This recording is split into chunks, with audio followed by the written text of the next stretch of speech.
আজকে আমরা কি শিখব? Opposite word. অপোজিট অর্থ কি বলো তো? বিপরীত শব্দ। বিপরীত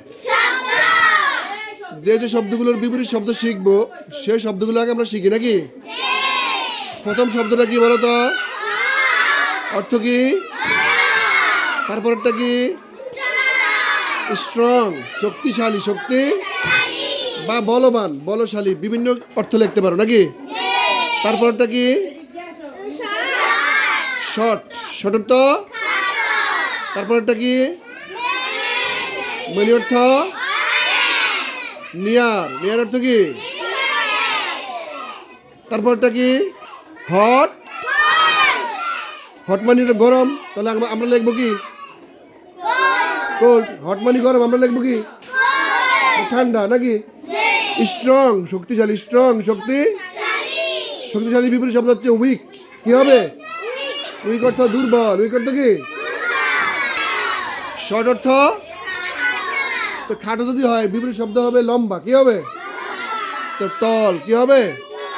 টল মানে লম্বা। মেনি, মেনি অর্থ অনেক। মেনি অর্থ কি? তো অনেকের বিপরীত শব্দ কি? অল্প। অল্প কি হবে? অল্পের ইংরেজি হচ্ছে ফিউ। কি হবে? পিউ। মেনি এর বিপরীত শব্দ কি হলো? তারপরটা আছে নিয়ার। কি আছে?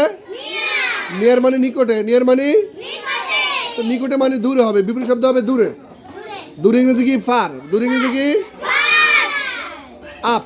আপ অর্থ উপরে। উপরেটা বিপরীত শব্দ হবে ডাউন। ডাউন মানে মর্নিং মানে সকাল। মর্নিং মানে তো বিপরীত শব্দ হবে কি? সন্ধ্যা। তো এখন দেখি আমরা সবাই শিখতে পারছি কিনা। আমি এক পাশ বলবো, তোমরা অপর পাশ বলবো নাকি? Hot, strong,